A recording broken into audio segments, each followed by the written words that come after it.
We are joined by Oklahoma coach Brent Venables in front of the drip wall in his maybe the nicest head coach's office in America. I've been in there, Brent, a few years ago. There's a fireplace. There's like 3 different separate meeting areas, and you've got every Air Jordan known to man. I mean, it's when the recruits walk in, they got to be blown away, right? Yeah, it's a pretty nice spot, and no doubt about it. I don't spend much time in here unless the recruits are here, but no, it's nice. Carol Stoops did a wonderful job. That's right, and then Bob retired like right after it got finished.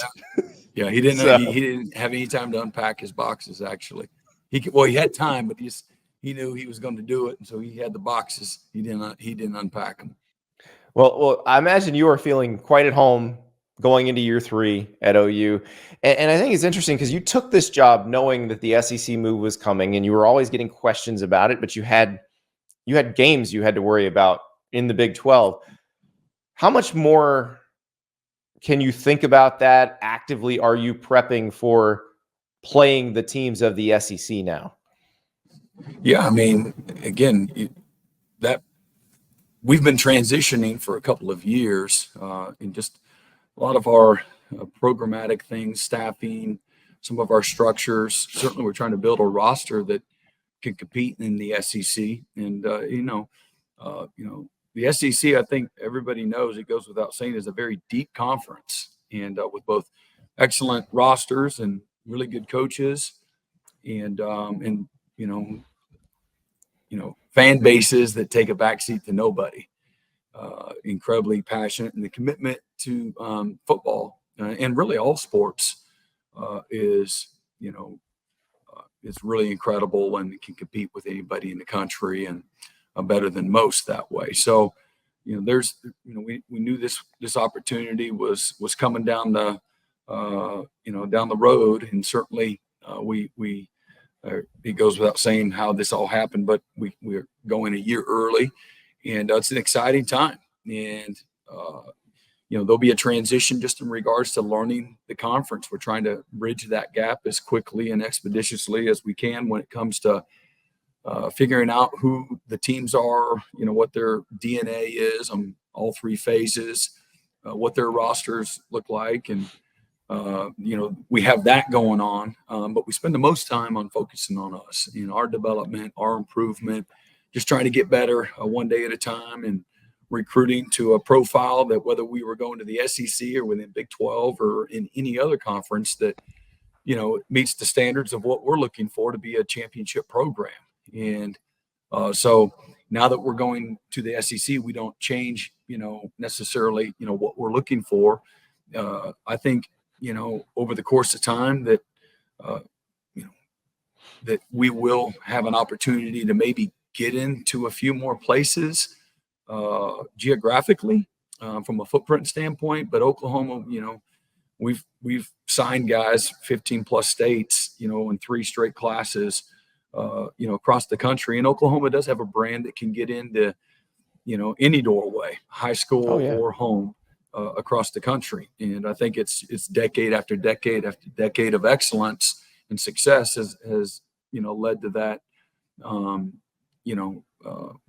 a respect that the Oklahoma brand has from coast to coast. Well, and I heard you get asked about, the roster construction for the SEC, and you said, hey, we're not really trying to make a different roster for the SEC. My assumption was that you got in there and we're trying to build a roster that can win a national championship, which that's what you guys did at Clemson. You had to build rosters that could compete with whoever the best team in the SEC or the Big 12 or the Big 10 was that you would wind up playing in the playoff. How far along are you on, from that respect in terms of the body types you want, the depth you want? Well, I love our guys, and it ain't ever good enough. So, you always want more. It's just how coaches are. And I think if, as you chase winning and chase success, that I think that is a mindset. But, you always want more, bigger, longer guys. You want more depth. That's just the way it is. I don't know if we can ever satisfy ourselves, but You know, no doubt about it, we can compete at a really, really high level, and we're working hard to just daily improvement to get better so that we can compete. You know, with the competitive depth at that conference, you know, week in and week out. I think that'll be the biggest test of the program, and where we're at is playing, you know, Texas type teams Mhm. every year. We were used to Texas, or again, there's a lot of very successful programs right here in this conference as well. You look at two former Big 12 teams, and you know, Missouri and certainly Texas A&M, but that's probably what you understand, being in the footprint and Clemson in that part of the country, knowing we played SEC teams every single year, and certainly we didn't play them every week though, and I get that. That's a very real thing too. But the competitive depth of the conference, top to bottom, in the environments that you're going to play in every single week, you know, the Oklahoma fans aren't going to be. They're not going to outnumber, you know, the home team like it, you know, some No. places in the Big 12, and by any stretch. But that's exciting. That challenge is some of the allure and some of the draw of going, you know, to that conference too. So you are very old on defense this year. You get Billy Stutzman back, or Danny Stutzman back. You get Billy Bowman back. How important is that these guys have been there? And now you've got a new coordinator on defense, but also it's also your defense. How important is that they know what you want, what needs to be done? And I mean, you may not even have to tell them; they can just tell the young guys. Yeah, I think it's important, you know, as you're trying to build a stable program that has, you know, continuity and stability. Those are, you know, those are things to me that that have been a part of championship locker rooms that, you know, through at three different places, at Kansas State, at Oklahoma, and then at Clemson. And what we're trying to build here in a very unstable time in college football, where rosters are can be very fluid. You know, having guys, several players that this is going to be their third year in our system is it's great. Obviously, it goes without saying that uh, you know, you can be more player driven, player led in so many ways.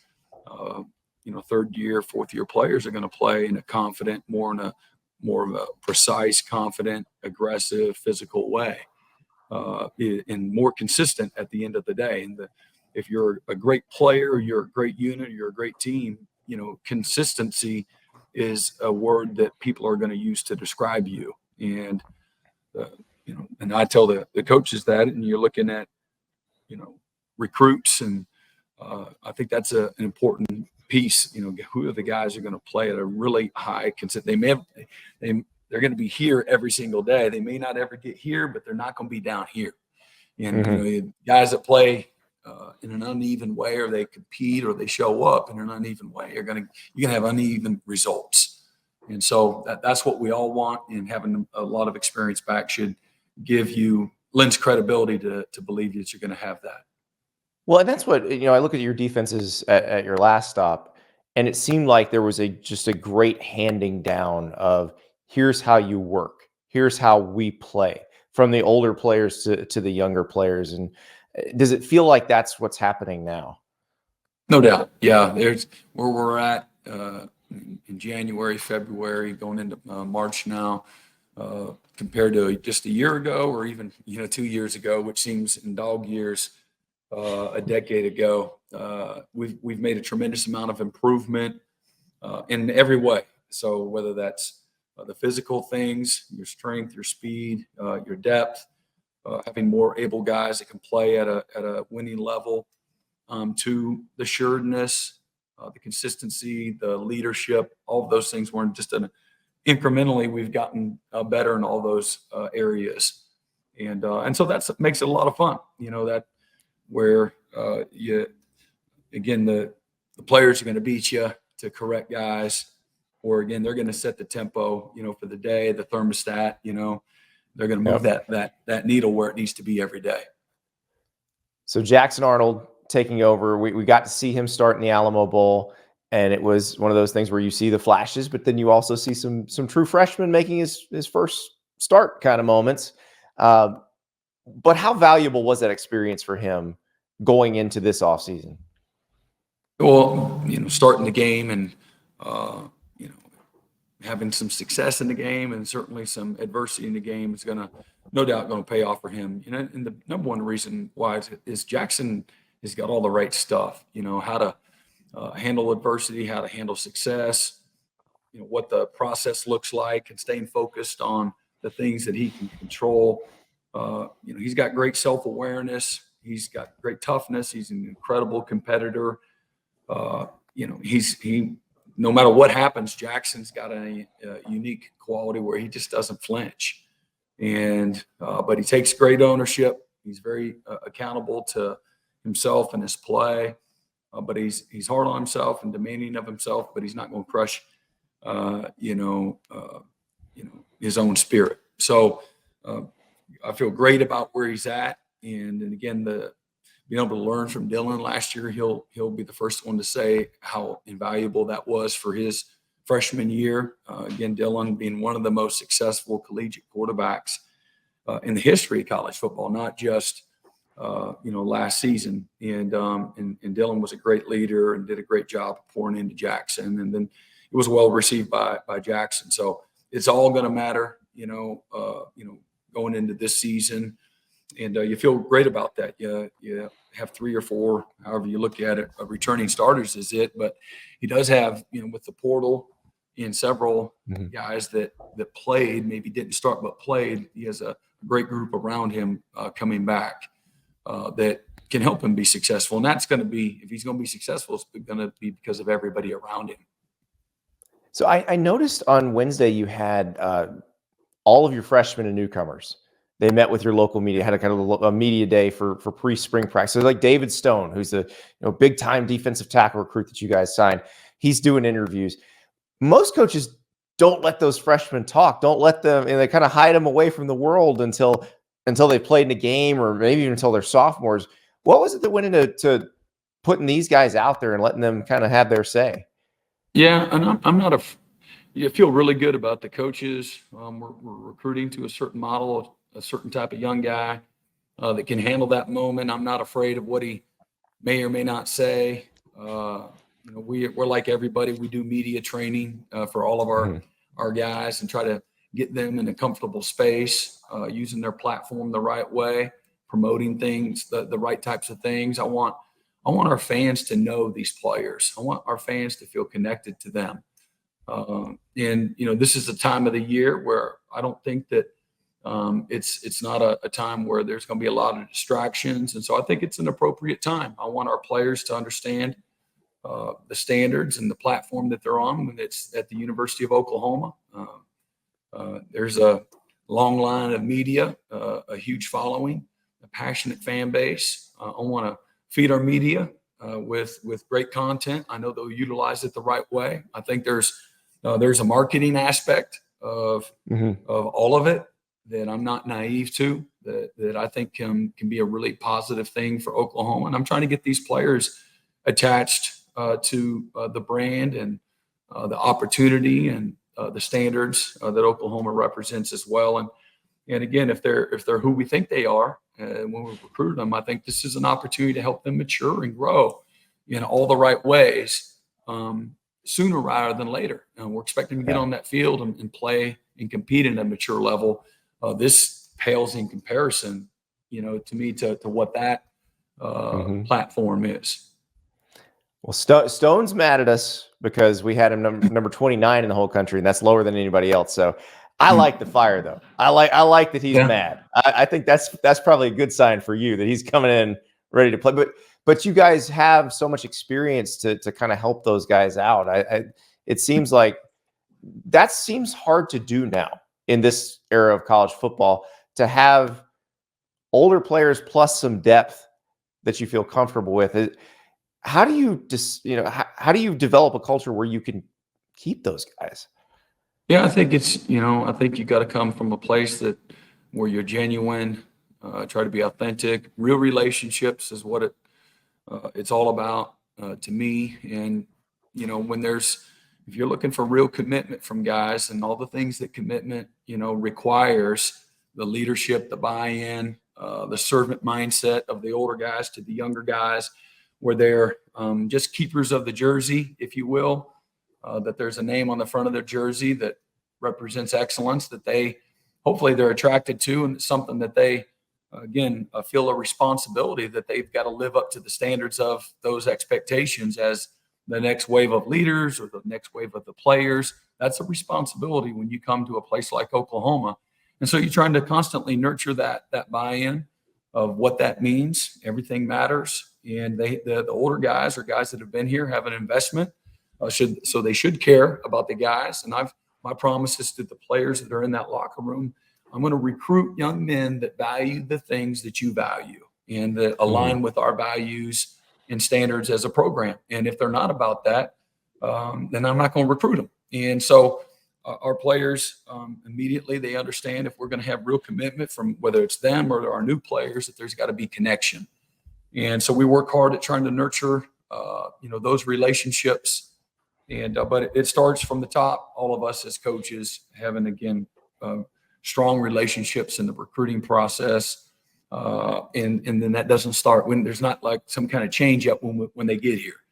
It's with the same guy and tough, demanding, relentless, passionate, focused on winning, competing at the highest level, all those things. And we want to bring in young men that align with that.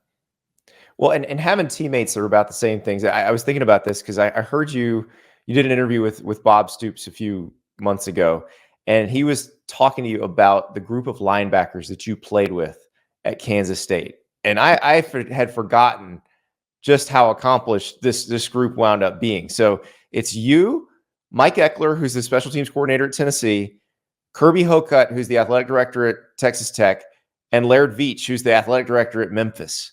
Did you realize when you're playing with these dudes that they're destined for great things, or was it a case of we're all kind of alike here? We all have the right work ethic here. Yeah, I thought, we're all a bunch of misfits and underdogs. And but foundationally, there was like a belief. There's a belief system. Bill Schneider's in the Hall of Fame for a reason, and he's a developer of men. And I think that's the greatest calling of coaching is the development of people. And we were bought in. We were all in before it became a popular slogan. And I say that with all due respect. Committed guys that believed in big team, little me. What sacrifice, what work ethic, outworking people, out hustling people, outthinking people, creating value for yourself, loving one another, doing it through relationships, being passionate and loving what you are doing. And I've always believed this. You'll never be great at anything if you don't love all of it. And so we were baptized, if you will, in the Bill Schneider and Bob Stoops, as some people know, some people don't know. He was and Jim Levitt too, and co-defensive coordinator along with Coach Levitt, who was a linebackers coach. Yep. And I think one of their many qualities, all three of those men that we just mentioned, Coach Schneider and Coach Stoops and Coach Levitt, I think that they all had this unique ability to get more out of less. And they were a believer in a vision, and they did an amazing job of creating vision constantly and pushing guys past their limits without breaking our spirits. And so that's a unique ability, but they had this mindset that was relentless about becoming the best and being committed to your best so that you could become the best one day. And as in 1998, as many people know, we were the number one team in college football for most of the year, and then we lost a heartbreaker in overtime in our championship game, and then Bob Stoops gets hired at Oklahoma, and then several of us go to Oklahoma. But Bill Snyder and those coaches would tell you they would give credit to Coach Schneider and the Hayden Fry tree and whatnot. But Bill Snyder, what he was able to do there at Kansas State, and the people and the success stories, it's not just us, it's many, many more, much better stories than all of us misfits. But it's pretty cool. We were in the same meeting room. We're still all good friends, and life gets busy and things like that. But we all inherited a skill set that leads to success no matter what you do. Just we were able to put it in our backpacks or our back pocket and bring it into the environments, that we were in. And so very, very thankful and appreciative of, how we grew up in this profession, in the locker room. And that's, at the end of the day, we all got these amazing transferable skills from the locker room. And that's one of the things that. Does it transfer, like, because you coach a different brand of athlete than Brent Venables right now, Yeah. but can you coach the same way? Absolutely. I wouldn't know any other way. And again, you just come from a place when you love it, people know. They're like, okay, all right, it's a real one. All right. Not trying to trick anybody, Part of being a great leader is inspiring and challenging and motivating, pushing the right buttons, but man, being a doer and not just a talker. And that's what I'm always looking for. I look for the same qualities in much better talent, but same qualities in people. Guys that believe in, again, a blue collar mindset, and they understand that you're going to get what you earn, and that, sometimes success doesn't happen right away. That's okay.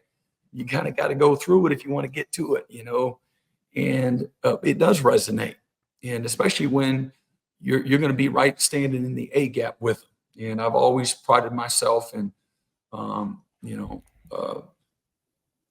the opposite, because the players are they're gonna. Is that why Jimmy Green Beans goes and runs the scout team sometimes as a QB? Don't do what I say, do what I do. The saying is, because that's what, young people, they're not going to necessarily do what you say. They're going to do what you do and try to emulate that. And I've always believed if we don't, they won't, as a staff. And so standing right next to them, I think, is what it's all about. And then that's also like, we all love to compete. I believe we're all, as human beings, we're all called to compete. And not only that, but do it with everything we got, whatever opportunity we have, whatever skill set we have, and do it with everything you got. And I believe in living life that way. And when you do that, you can lay your head down at night with no regrets. No regrets. I get everything I got in today, in this moment, in this locker room, into these players. That's what the players deserve. And again, I'm looking for guys that align with that. And and if they're not, that's okay. It's just, we're not going to do a locker room together. I'm pumped now. I did get Jerry Schmidt to draw me up a workout. I've done a few of his before in a previous life, so it's fine. But no, I understand why you guys are looking for what you're looking for, and it's going to be fun to watch.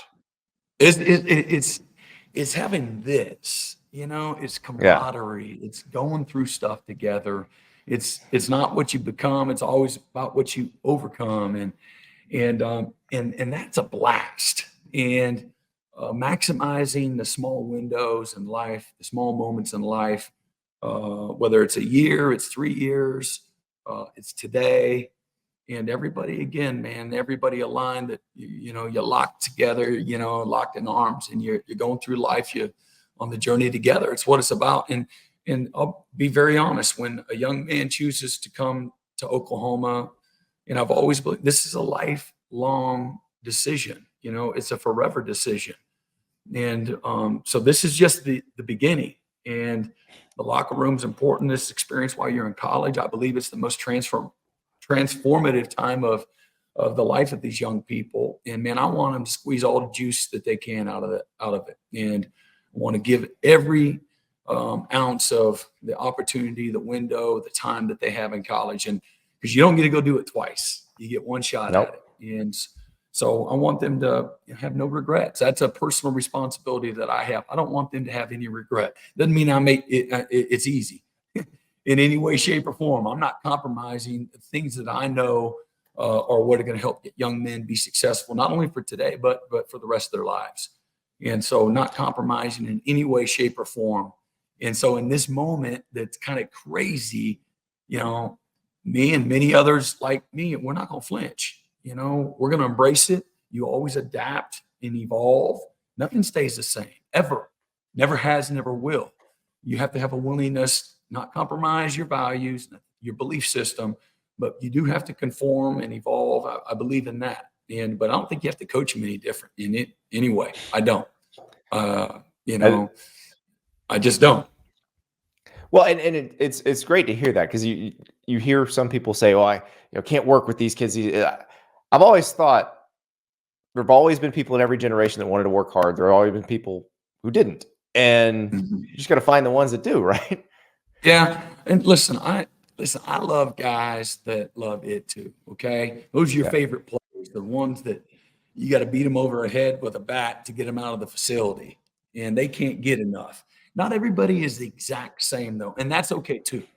But as a coach, you just want guys that have when their motives are pure, and that doesn't mean that they can't be, concerned with finances. Or playing time. Those are things you try to appeal to their voice of reason through all of it. But if that's their only motives, it's about, making as much money as they can. For most coaches, they're in it for the long haul. That's not why you got into coaching. That's not the reason I went into a locker room and tried to stay like hell to stay in a locker room is because the locker room changed my life. It wasn't money that changed my life. It was a locker room. It was people. It was belief. It was learning how to challenge myself as a man. It was getting the most out of myself. It was relationships. And for me, I feel like I maximized that window. I created value. I created opportunity. I was, it was an interview for 3 or 4 years for me. And the people in that locker room that were in leadership positions, they chose to hire me because of my body of work, because of my strain, because of my ability to overcome, because of my persistence and my commitment and my passion and my work ethic and my detail. That's why I've created value in my career. And so whether it's in a locker room or it's in a boardroom or it's in the NFL or it's on Wall Street, whatever it is, your success and your longevity and sustainability in those different environments are going to be because of those things. The harder you work, the luckier you get. And so, I do think that people can lose their ways, and this is the crazy time. I think we all be liars if we didn't say there's a lot of chaos. There needs to be some constraints, so that everybody's playing with the same set of rules, if you will, and where people don't lose their senses and don't lose it. Like you're still dealing with 17, 18-year-olds. And we all know that when we were all 17 or 18 years old, we thought a lot in many ways, we think different. We compete different. We're just at a different maturity level. And, when we were 30, we see things a little different than we did when we were 17 or 18. Just like when we were 14, we were different when we were freshmen in high school than we were when we were senior in high school. Everything's different. I wasn't driving, I wasn't shaving, I was afraid of girls. But when you're a senior, maybe you're in a different spot. And when you go to college, there's this another, transformation that takes place. You're going to be a lot different how you think, how you work, how you act, how you respond, how you compete when you're a senior or a junior than you are as a freshman. And these are not NFL players right now. They're babies. And so I think that and listen, they're grown men too. Mhm. But we got to meet them where they're at and take them to where they can't take themselves. We got to help them to be good stewards of this space that's new. And so Yeah. we've set up our program in a way where I'm just one man. I'm a coach, but I'm also a dad, and I'm also trying to be, my taillights to be the headlights for the players, and try to think for them, again, 10, 15, 20 years down the road as well. That's a responsibility that we have. We all do. The village that we've created, we all have that responsibility here, and to help them manage this time of their life and don't let them lose their way in the middle of the chaos. And so education, manhood, the maturation process, being good stewards of their platform, their brand. Certainly, there's a financial piece to it, but help them to maximize and be prepared when that day comes where they can't play college football anymore. or they can't play the game anymore, man, they are ready to go dominate for the rest of their life. They've discovered all their passions beyond the game of football, because you can't play the game forever. You know, what do I want to be? What do I want to stand for? What kind of a dad? What kind of a husband? What kind of a father? What kind of a leader? What kind of an agent of change in my community do I want to be? You know, what do I want to be known for? What do I want my legacy to be? You know, and I think those things are important, because there's going to be a day when you meet your maker where it all matters. Every single, a lot of those decisions are going to matter on that day. And it's not going to be about, my stars or my rankings or, what my bank account looks like. None of that stuff's going to matter. And so I want to make sure that we keep everything in its place, that we're good stewards of all of it, and keep the main thing, along the way. Well, good luck. Sounds like you're ready to hit the practice field right now. Yeah. Enjoy spring practice. Countdown's going. I appreciate it. Thank you so much. Yeah, thanks for having me on. Appreciate you and what you do. Thank you so much for watching. Just a reminder, subscribe to this channel right here so you never miss an episode of Andy Staples on 3. And oh, by the way, watch all the other great videos on the On3 Sports YouTube channel.